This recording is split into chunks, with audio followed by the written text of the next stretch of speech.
All right, I will go ahead and get started. Good morning, everyone. My name is Snigdha Sarkar, and I am the CFD application engineer here at KETIV Technologies. Thank you so much for joining us for this Ansys Virtual Academy session. We haven't had one for CFD in quite some time, so I'm really excited to be back. Today, we are going to be talking about high quality data visualization using Ansys EnSight for CFD. And I would also like to welcome my colleague Rituja Kulkarni, who is a new addition to our CFD team. She had some great inputs for me while I was preparing this presentation. I'm not sure if she is here yet, but if she is, shout out to Rituja. All right, so without further ado, let's jump right in. Ansys EnSight. We haven't had a CFD AVA that focuses on post-processing yet. And post-processing is one of the most important aspects of doing CFD simulations, right? Especially if you're handling huge amounts of data, if your simulation setup is really large, if you have a lot of parts and components in your simulation setup, and you wanted to compare and contrast results or cherry pick the ones that make for more meaningful conclusions, then it becomes a slight bit of a problem if you don't have a post-processing tool that can handle all that. So that is why Ansys EnSight is a great specialized post-processing tool. It can not only handle CFD results, but it can handle results from other solvers as well. If you wanted to go ahead and do a coupled analysis when you're tying fluid simulation with structure simulation, and you wanted to analyze the results for that FSI, then Ansys EnSight would be a great data visualization tool. It's quite user-friendly, very interactive. The first time I started using EnSight was during my time at Caterpillar, and within a few days of starting to use it, I was able to pick it up quite easily. So it's very intuitive. And then the good thing about Ansys EnSight is, of course, you can do the basic post-processing that you can also do in other Ansys tools. But if you were to use your post-processing results for, say, marketing or for, say, publications, then you can get some really high quality, realistic rendering, different sorts of animations, volume rendering for particles, for species, combustion related problems. And I'm just speaking from a CFD point of view. I'm sure even from a structures point of view, explicit dynamics, and all the physics heavy stuff can be easily post-processed in EnSight. Another very useful feature that I frequently use is multi-case comparison, wherein you load one CFD case and then another CFD case, and then you compare the results. These cases might be slightly different. Say, for example, you've assigned a different boundary condition or maybe a different operating condition, and you just want to find the difference between the results from one case and another. Then EnSight is a great tool for doing that sort of a thing. I already talked a little bit about animations. When we go into the demo part, you will see that a little bit more in action. And if all this was not enough for you and you wanted to customize EnSight even further, then you always have the option of using Python scripting to make it even more flexible and powerful in terms of post-processing data. So with the help of today's AVA, I just want to introduce the tool to anybody who hasn't used it in the past. I'll be talking about some quick tips and tricks as well. And hopefully that interests you, that piques your interest. And if you want to know more about the advanced functionalities of EnSight, then do feel free to reach out to us, at the end of the AVA. Another thing that I missed to mention at the beginning is if you have any questions, please feel free to add them to the Q&A box that you see on your screen. I will be able to take them towards the end of the session. If I'm not able to answer anything in today's session, then I'll be sure to get back to you. All right. So with that, let's jump right into the usage of EnSight. So I'll go ahead and share that screen.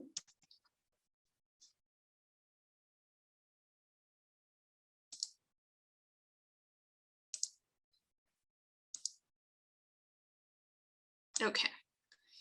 So hopefully you guys are able to look at my workbench screen. If not, again, just leave that in the chat window. I'm not exactly sure if anybody from KETIV has joined me today. So yeah, help me out here.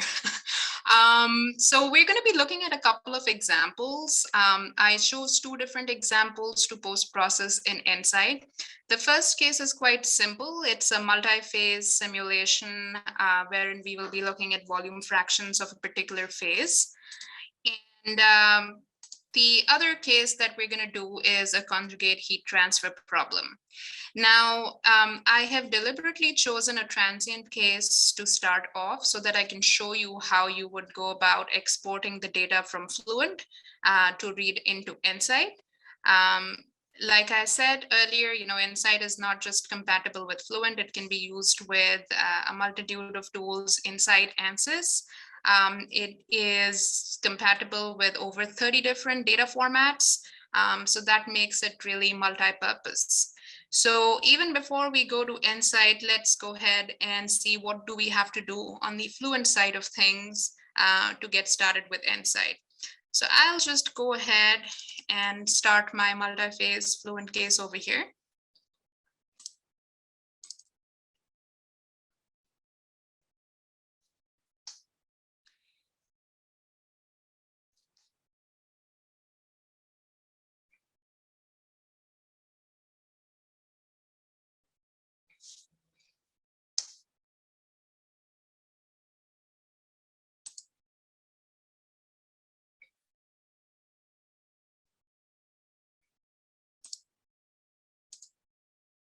All right, so we have a 2D tank filling case wherein water basically enters from this inlet and then siphons off to this secondary region, which is open to atmospheric conditions.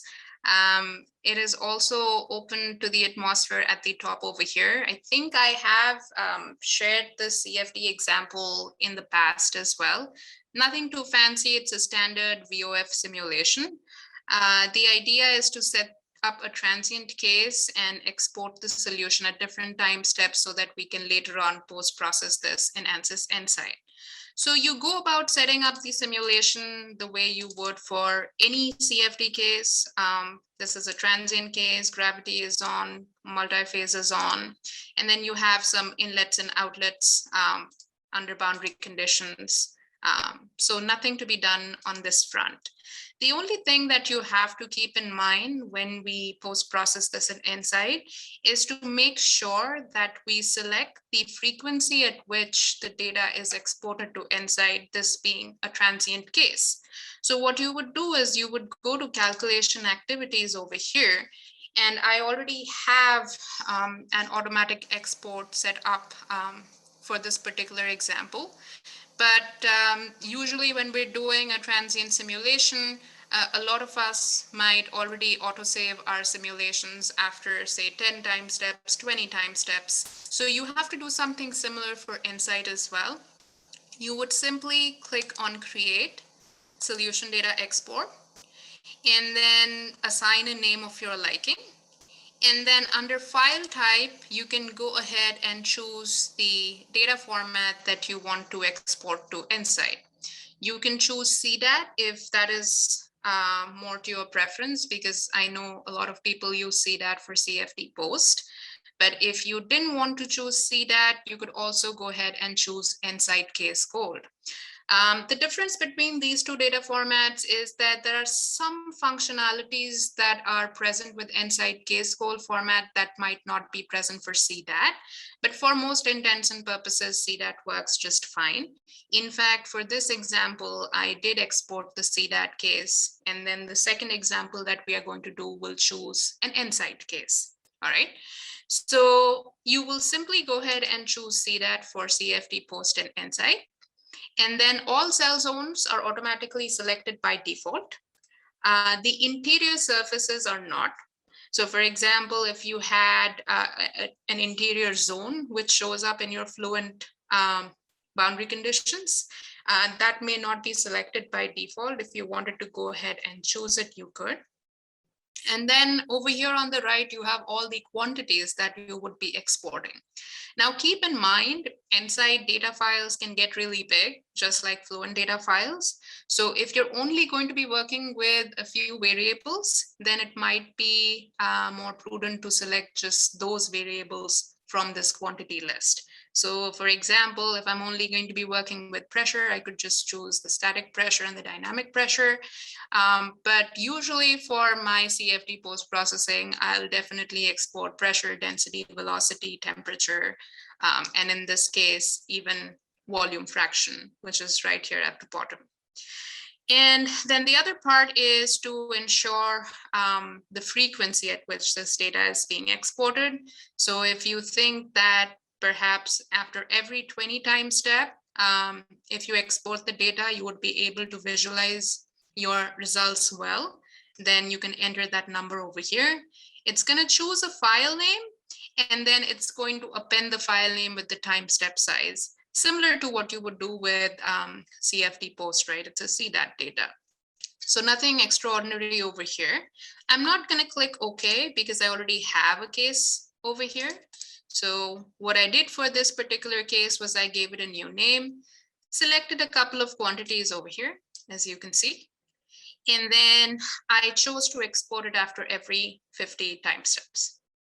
And then I just let it run as usual. So while it was running, after every 50th time step, it was writing out the data that is necessary for importing into EnSight. Okay, so that is all I did on the Fluent side. So I'm going to go ahead and close this up.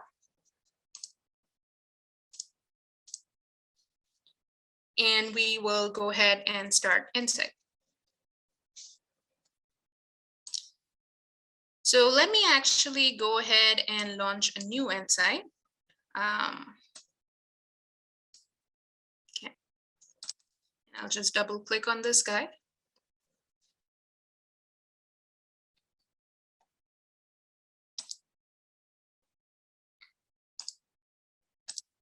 Okay. So I've opened a brand new EnSight. Nothing has been loaded into it. It says at the top, no data currently loaded. By the way, I'm using the version 2021 R2, in case anybody was wondering. This is the latest version. And now if I want to load my data files into EnSight, I'm going to go ahead and select File, Open.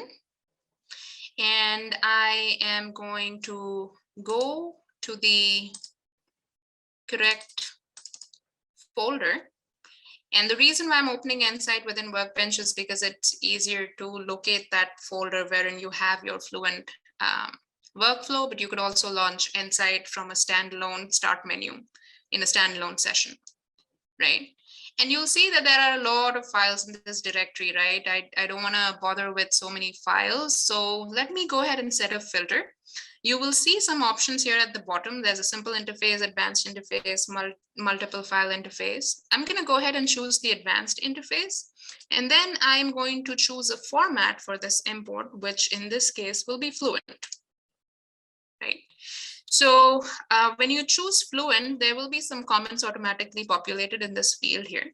It basically tells you how to read in transient data. So this is actually very good information. So even if you forget this AVA, read this part and you should be good to go.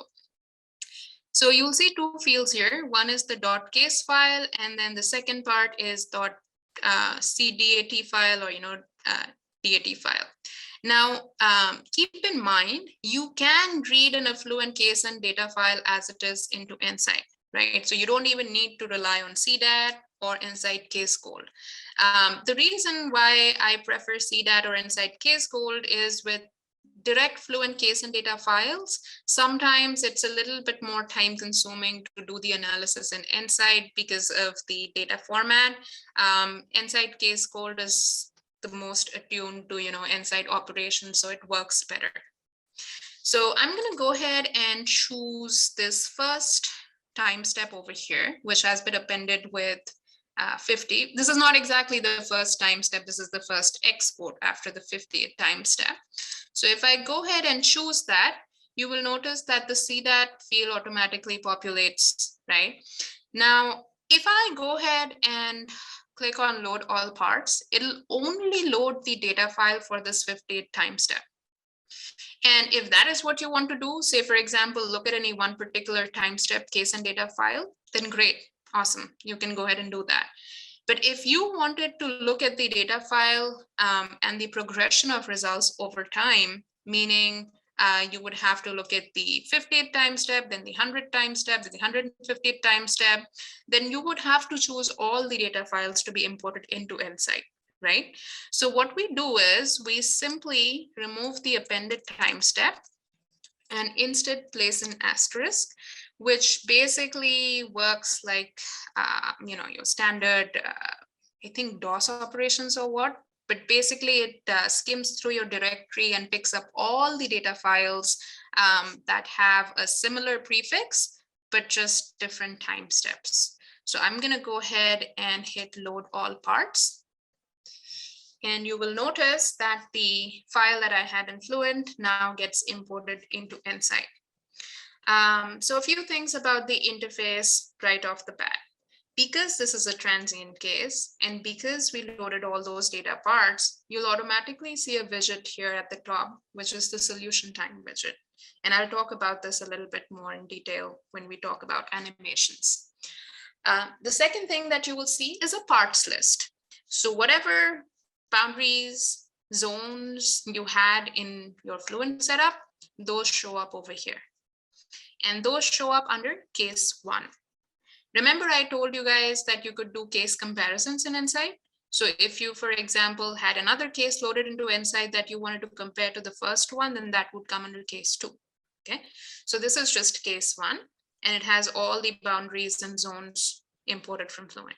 It also has the fluid zone, right? So this was the interior fluid zone, so that is included as well. If this were a 3D model and it had solid zones, fluid zones, that would be available here as well. Now, the other thing underneath this parts list is, these tabs over here that are variables, annotations, plots, queries, viewports, etc. We'll not talk about everything in detail because EnSight is such a comprehensive tool that, we would be here for a very long time. But I will take the questions towards the end of the session. So I'll talk about execute commands and everything. And we also have Rituja over here, who is also very good with EnSight. So I might ask her to chime in as well. So keep sending me your question and answers, and I'll take them towards the end. Okay. So I was talking about variables here at the bottom. And the variables are basically whatever you've imported from Fluent or whatever you have created in EnSight itself.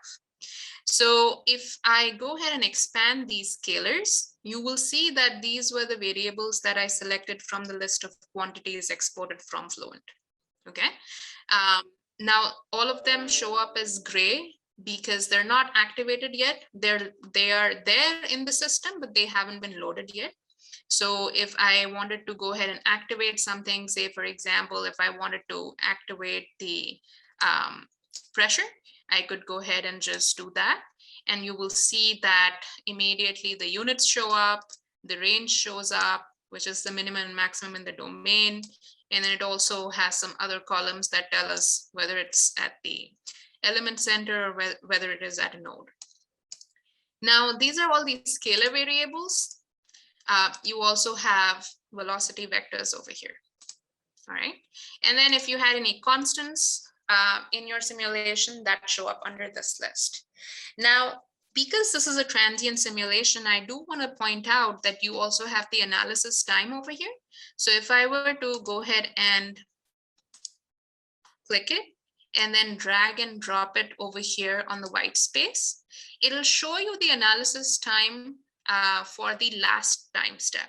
So by default, the last time step is the one that gets loaded into EnSight if you're doing transient analysis. So it is showing you that the maximum time is 1.75 seconds, all right? So if you wanted to perhaps record an animation or look at post-processing results, having this helps. I'm going to go ahead and deselect this for the time being. And let us talk a little bit about computed variables. So you have all these variables that you imported from Fluent. What if you wanted to generate another variable inside EnSight? That is a derived variable from your fundamental variables, right? So you can do that as well. I'll show you a very simple example. So you go to the top over here and there's something called the calculator. So you click on that. And then you could go ahead and assign a name to your variable. So let me go ahead and say test variable. Okay. And say, for example, I wanted to look at the temperature in Kelvin. Right now it is in Celsius, as you can see over here, right? So I can just go ahead and add 273.15 to make this into Kelvin. Okay, now obviously this is simple multi-phase simulation. I didn't even have energy turned on, I think, in Fluent. So this doesn't have an actual temperature field. This is just a reference temperature, which is a constant. But if you did have energy turned on and if temperature was a variable, then it would automatically get converted to Kelvin with the help of this extra variable. Now, after you've assigned that variable name, you have to select the parts for which you are computing this variable. So I can go ahead and select the entire case by clicking on this case 1 heading, and that automatically selects everything. And I can just go ahead and say evaluate for selected parts. The moment I evaluate it for selected parts, you will see that this gets added to the list of variables over here. Since it was a constant, it got added under the constants list. Okay. All right. So let us go ahead and deselect this and let us talk about the post-processing itself. So if you look at the parts list, all the parts have different columns. You can hide a part by just unchecking that particular box over here. You could also go ahead and click V on your keyboard, V for van, and that will toggle between visible and invisible. All right, just for the sake of convenience. Now, there are multiple ways of, generating contours on your simulation domain. So for example, this is the fluid domain. If I wanted to color it by pressure, I could do a couple of things, right? So one thing is I could just right click on this highlighted row. And when I right click on it, a number of options open up. This is a very frequently used step, because not only if you want to generate contours, but if you wanted to clip a particular zone, if you wanted to generate a plane, if you wanted to generate an isosurface, if you wanted to change the style, all that can be done easily with the help of this right click. So right now I'm just going to go ahead and choose color by, and it wants to ask me, okay, which variable do you want to color it by? So I'll go ahead and select the variable. And I said pressure, right? So we will go ahead and select pressure. And the moment I do that, you'll notice that this entire fluid zone shows me the pressure contour and the legend over here. Now we can go ahead and vary this contour scale as well. In fact, we can do a lot of things. But before I do that, I wanted to show you another way of easily coloring any particular part. So say, for example, now I want to color this by the volume fraction. So I can also go to this variables tab here at the bottom, and then let us choose volume fraction of air. And I can simply left click on it, hold down the left mouse button and drag and drop it on the part that I want to color it with. And you will automatically notice the legend changing. It varies between 0 and 1. Okay. Again, the results are for this particular current time step. So for example, if I wanted to look at the 10th time step, it would look like this. If I want to look at the 5th time step, it would look like this. Right? So fairly simple over here. And if I wanted to go ahead and change the range or the color scheme or do some fancy things with the images that I generate, again, there are multiple ways of doing that. I could simply click on the part and then go to the top over here. This particular panel changes depending on the part that you've selected. So for example, right now I've selected a fluid zone. So this sort of a panel shows up. If I click on this color wheel over here, you will notice that you have an option of choosing edit palette. And if you choose edit palette, it'll give you the range of the legend, right? And you can change that legend depending on the parts that you select. In this case, the minimum and maximum for the computational domain and the part is the same. So it'll still be between 0 and 1. But if you were to go ahead and choose the selected part, then it would automatically clip to that range. You can also do some like really cool advanced stuff with the coloring over here. Say, for example, you could use this spline to make sure that, the results are more proportion to the darker regions or the lighter regions. It's really crazy the amount of things that you can do. But for example, you could go ahead and choose whatever color scheme you wanted to. If you wanted to go ahead and choose a grayscale, you could go ahead and do that as well. And you will see that, this changes accordingly. So it was selected, which is why it was showing up as orange. But once you deselect it, you can see that the contour effects take place.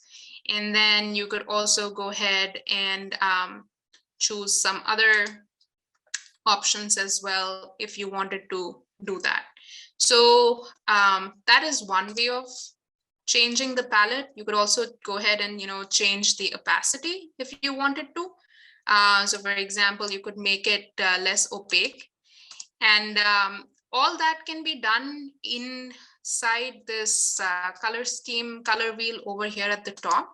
But if you wanted to go ahead and change the annotations for any particular variable, say for example, I want to look at the static pressure over here. All right. And if I wanted to go ahead and change the legend for the static pressure, I could also go to annotations, double click on this guy. And then you have a couple of more options for changing the legend itself.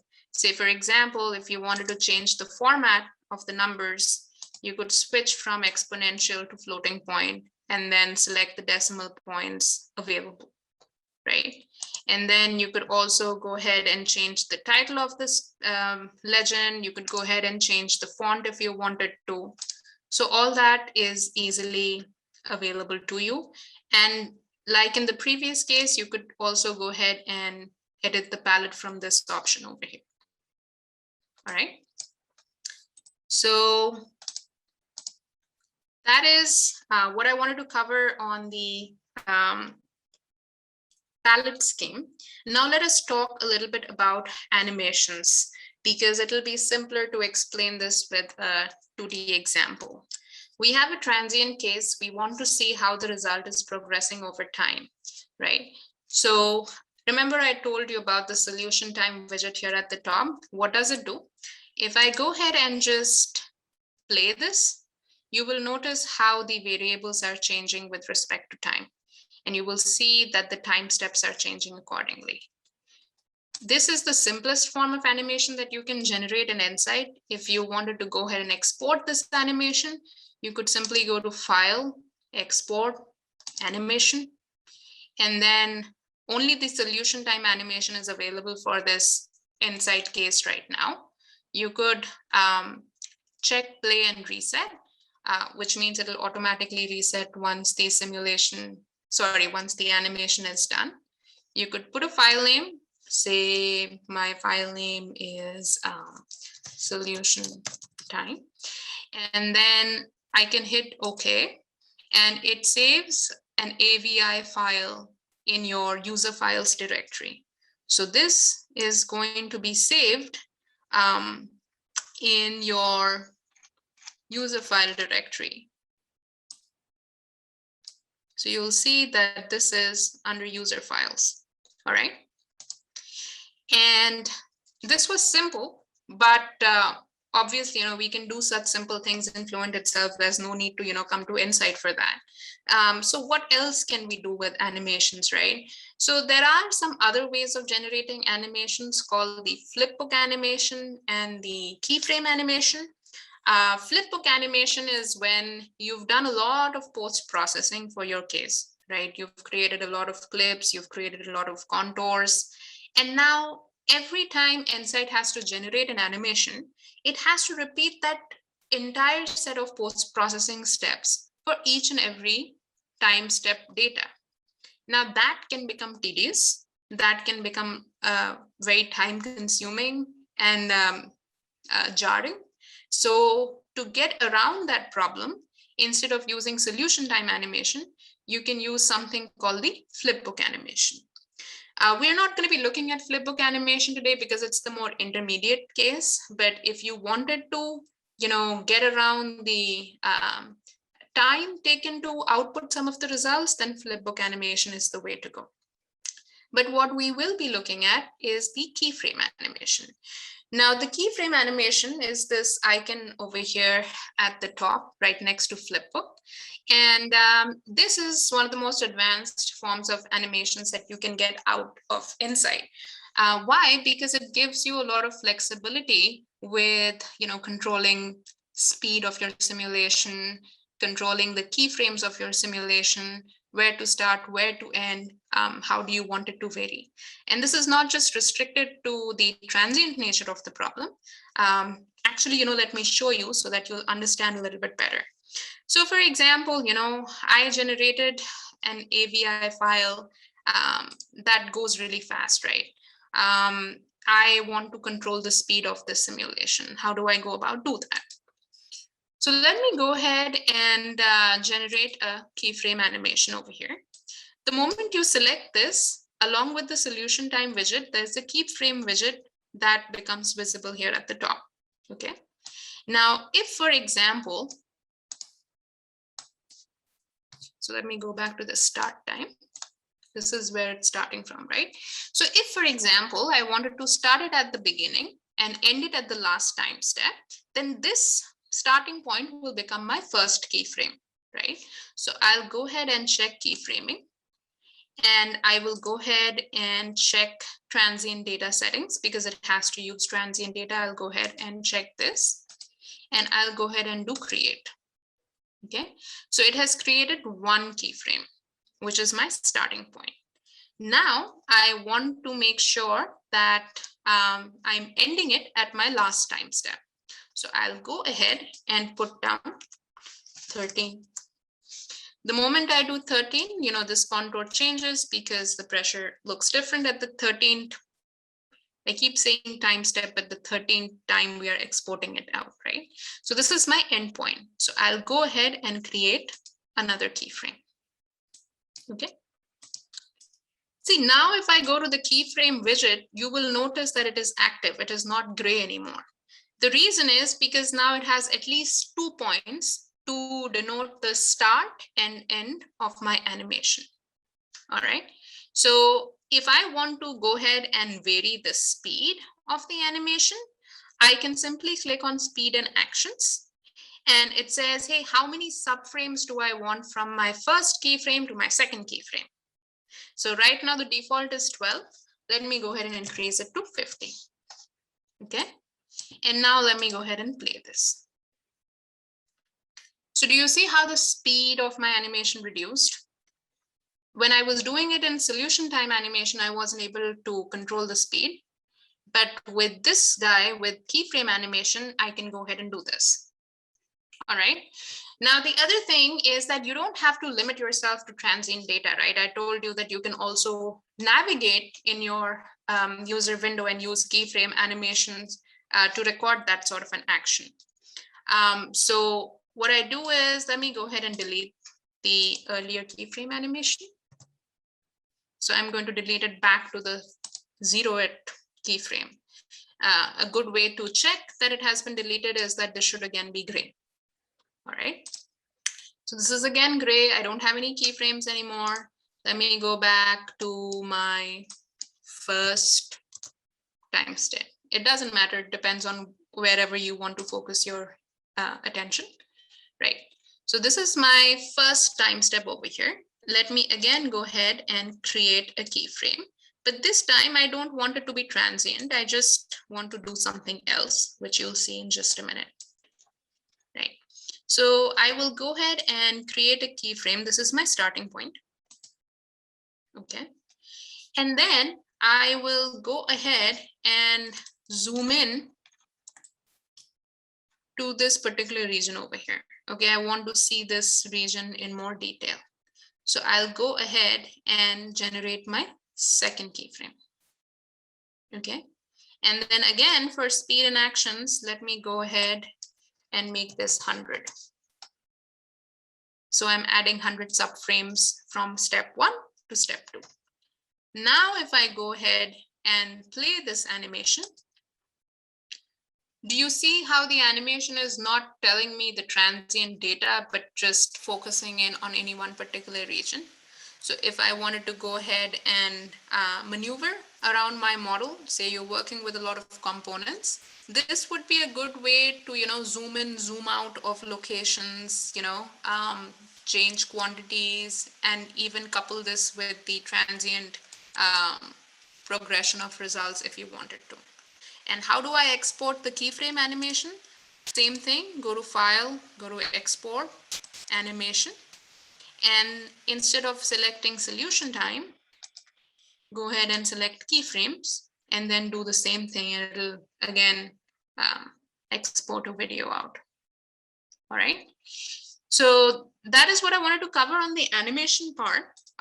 Let me quickly show you the example for the conjugate heat transfer problem, right? So this was a transient case. So let us go ahead and look at a steady state case and a few more ways of post-processing these results. So I'll go ahead and close this guy. And we will go ahead and look at the results for the conjugate heat transfer problem.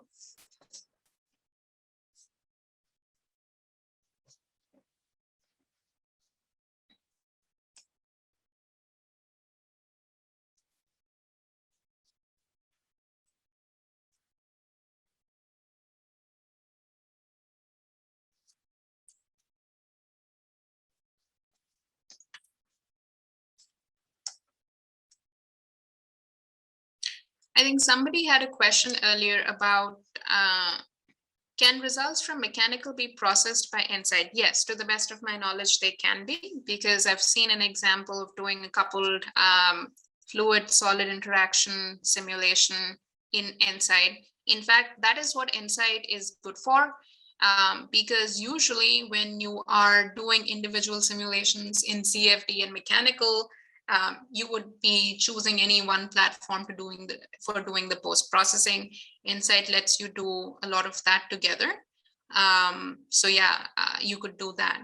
And I think another question was, what is the execute command setting for? So a good thing about EnSight is that you can record all the steps that you are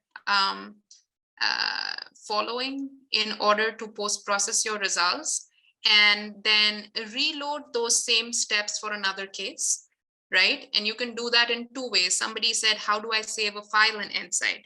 Well, you save a context in EnSight, right? So you have the same context or the same set of commands that you've applied to one file, applied to another file that you load at a later stage. And by the way, in my workbench project, whatever data I have loaded or whatever post-processing I have done, I leave it at that and I save my workbench project. And when I come back and reload my EnSight, I have all the solution data and post-processing available to me. So that is another way you can go back to doing what you were doing earlier. All right, so let me go ahead and show this case. I don't want to go to Fluent in order to save some time. All right, so I have two cases here, actually. And let me show this over here. All right. So in this particular case, I have, let me go ahead and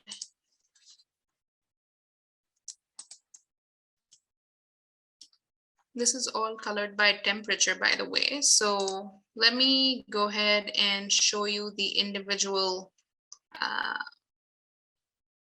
simulations. What I basically have are two inlets over here that are my intake fan boundary conditions. So there's a simple pressure jump condition applied at these boundaries over here. And then I have a grill outlet over here, which is exposed to the atmosphere. And this is at gauge pressure 0. And in here, if I go ahead and hide this guy, you will notice that I have two heat sinks. And the heat load is applied at the bottom over here on the circular surface as a heat flux. Okay. Now I wanted to show you guys how to kind of do the post-processing for a conjugate heat transfer problem where you do have the energy turned on and the temperature variable is visible. So you can see that, I have everything colored by temperature.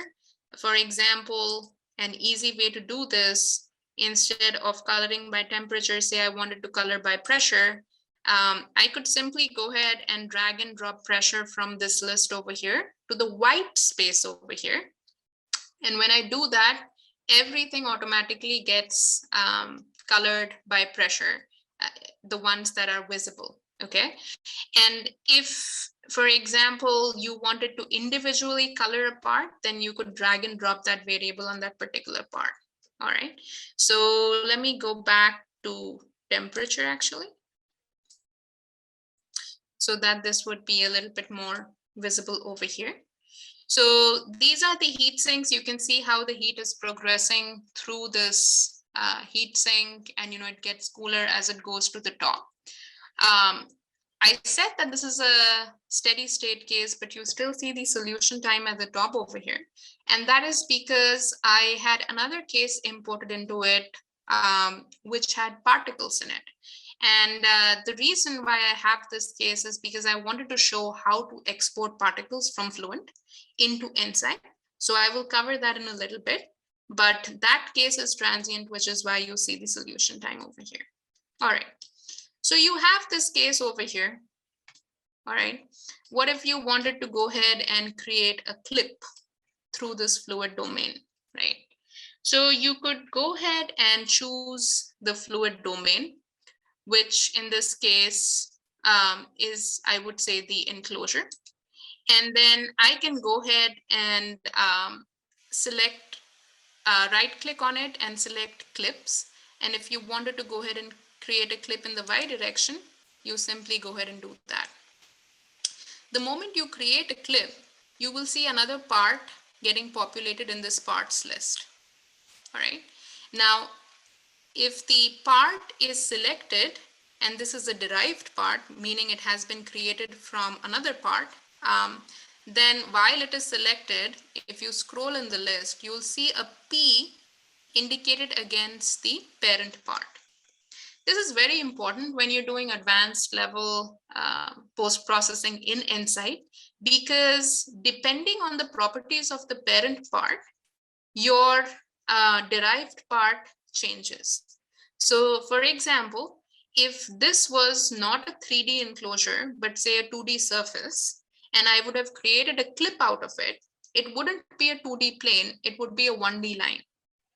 So depending on where you're creating a clip plane from, a lot of the properties can change depending on the parent property. So for example, this was colored by temperature. You will notice that the clip plane is automatically colored by temperature over here. Okay. So for example, if I go ahead and hide this and only show you the clip plane over here, right? You can see the temperature on this. which is not very clear right now because the palette is not conducive to visualization. So let us go ahead and select a different palette. So let me go to files and I'll choose rainbow.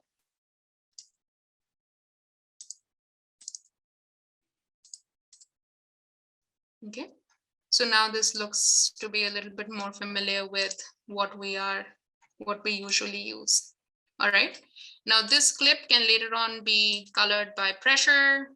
It can be colored by velocity, whatever you want to choose, you can go ahead and choose that. Right, so now this changes to velocity magnitude.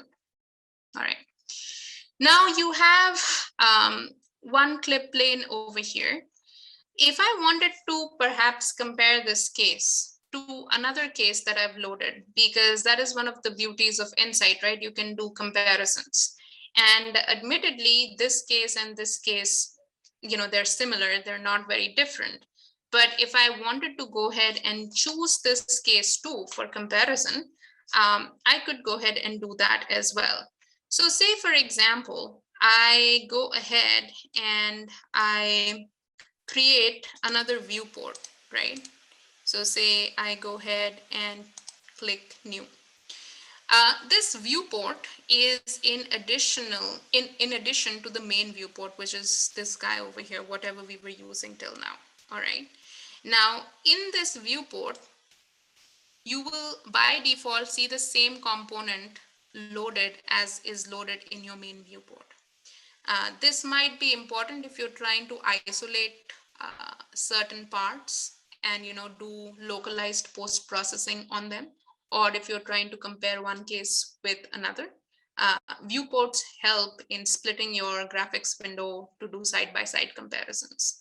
If you wanted to go ahead and rearrange the viewport so that they occupy equal space, you could go to viewports layout and choose to vertical.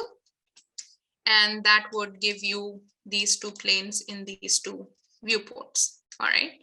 Now, what if I wanted to, so for example, what if I had a particular way of visualizing my results in one viewport and I wanted the same view to be copied to the second viewport?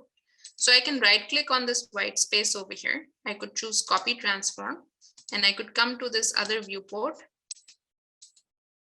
and again right click on the white space and do paste transform. So that way is whatever you've done in the first viewport automatically gets copied onto the second viewport. All right. If I wanted to go ahead and link these two viewports, I could do that as well, meaning that whatever transformation, whatever changes I make to my first viewport will automatically get copied over to the second one. So I could go ahead and right click on this again and choose link here. And I could do the same thing over here. Now, when I move one, the second also automatically moves. Okay. Now, this is a good way of, doing side-by-side comparisons. Like I said, whatever is going to be available in viewport, main viewport will be automatically available in viewport one. So for example, if this guy is also available here, right? And I wanted to go ahead and hide this from the second viewport, but keep this in the first viewport, I could go ahead and choose this. Okay. And then I could come here at the top and there is this button over here that shows per viewport visibility, right? So I could go ahead and click on that. And this part that is selected, if I wanted it to disappear from the second viewport, I would simply go ahead and select this guy. And that way is all the other remaining parts are visible, but the part that I deselected will automatically disappear. Okay, so this is one way of using viewports in EnSight to do side-by-side comparisons, right? You could also go ahead and send a part to a new viewport. Meaning, for example, if I went ahead and chose case 2, okay, and I go to edit at the top over here, since all the parts are selected and I want to send case 2 to a completely new viewport, I could go to part and I could go to assign to single new viewport. Okay. Now in this viewport, all my case 2 entities will be visible. Okay. And that is completely different from case 1. And I could do the same things that I did to viewport 1 and viewport 2 over here to my case 1 and case 2. Right? So for example, if I just wanted to keep these two guys over here. So now main viewport has case 1 and then viewport 2 has case 2, or maybe it is the other way around. But if you had two cases that you wanted to compare, this was a good way to compare it. Now, one thing that I wanted to cover before I end the session is how to do a particle export, because you know, that is one thing that a lot of people, a lot of questions have come in the past from our customers. How do I, you know, export particle data? So let me go ahead and quickly show that on the Fluent end of Fluent side of things. So for example, I am doing a transient simulation in which we have some discrete phase particles, right? So how do I go about exporting the particle data, which is separate from continuous fluid data, and import it into EnSight? So let me go ahead and turn on Fluent.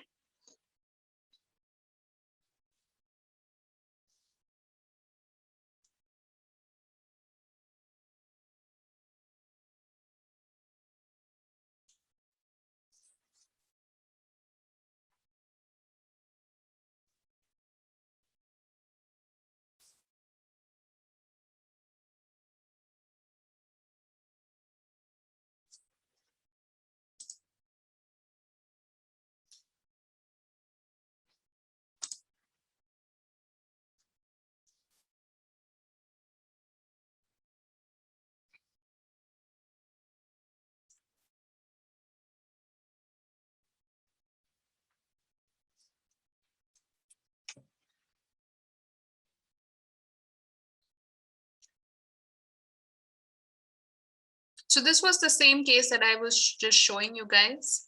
But the difference between that case and this case is this was solved in a transient way. When we are doing transient flow for both the continuous phase and for the particles, there is a lot of data that is generated and it takes some time to load into EnSight, which is why I went with a steady state case. But as far as the particles go, what I did, just for the sake of an example, is that I created some injections over here at the inlet. So here are the injections that I created by turning on discrete phase model. Excuse me. And these were massless particles, right? They weren't really interacting. They were not really affecting the flow. Just, you know, as an example, I'm sure when you do your discrete phase simulations, you might have different physics that you have to take into account. But for example, if I wanted to export this particle data that is changing with time, right? Because the particles are flowing in the domain, how would I do that? So I set up this injection like normal, okay? And then in the calculation activities, along with the export of the solution data, so like if I go ahead and show you the solution data, in this case, I did the same thing for the earlier tank flushing case. The only difference is that instead of selecting the CDAT format, I selected EnSight case gold, right? So this writes out a .ncase file, which you can later import into EnSight. But apart from the solution data, let us look at the particle data over here. So what you basically do is you select create and you select particle history data export. When you do that, this dialog box opens up and it'll ask you to select the injection, which is the source of your particles. So you go ahead and do that. You select EnSight, you assign it a name of your choice, And then you mention the frequency at which these particle related data will be collected. So right now I have assigned after every 10 time steps. Okay. And then there is this particle EnSight file that gets created. Okay, so this is a different EnSight file than this solution data export. And so you'll have to choose that from the directory. Okay, and the other thing is, hey, which variables do you want to choose for the particle? So if you go ahead and click on this, you will notice that there are a number of different particle variables to choose from. So you can choose whichever particle variable is of interest to you and hit OK. And those variables will be exported out. The only thing is that you'll have to do it once for solution data and once for particle data. All right. So you can go ahead and cancel this guy. And if I now open EnSight over here, I'll show you what I did for importing the particles. So this is case 2. Let me show you for case 3 actually. So let me try to import this again.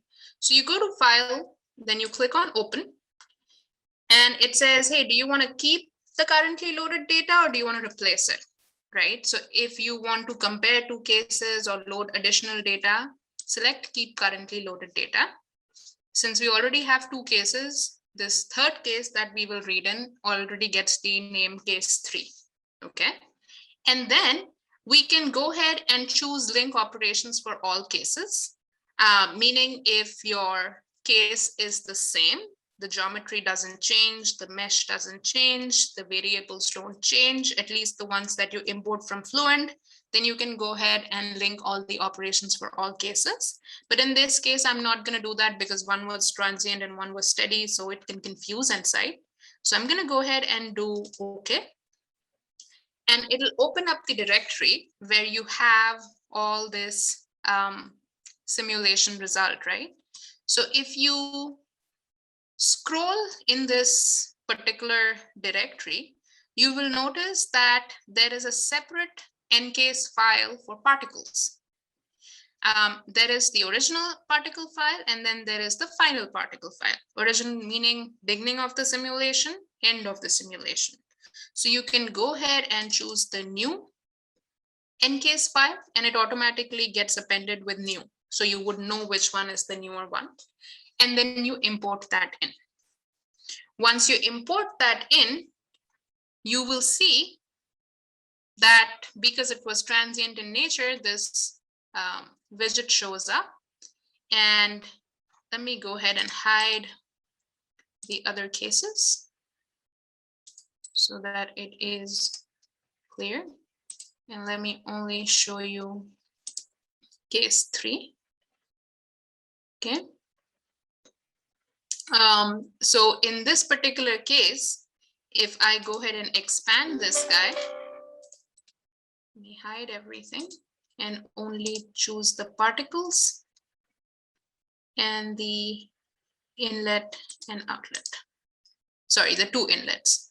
So you can see these particles that have been emitted from the inlet because it was a surface injection that was starting at the inlets. If you feel like the particles are too small, you can also go ahead and choose something over here at the top, which basically allows you to scale the particles a little bit more. So I could make them crosses, or I could make them spheres. Okay.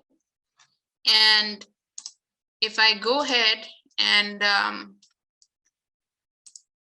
run this simulation, you can see, I mean, it did not have a lot of time steps saved, so it doesn't vary much, but you can see how the particles are moving with time that were emitted from the inlets.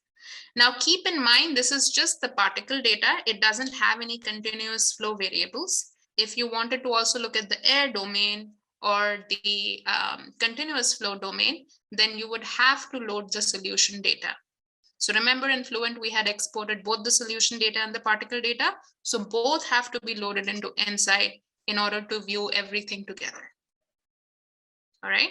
So this is all that I wanted to cover from a content point of view. Hopefully, for those of you who are unfamiliar with EnSight, or those of you who had some knowledge of EnSight, but perhaps did not know a few tips and tricks, benefited from this session, please feel free to let us know, your comments and feedback. We always take that into account to try and make these AVAs better. And before I go, I'll see if you guys have any questions. Sure thing. Thank you guys for your time. We have our next AVA session in October.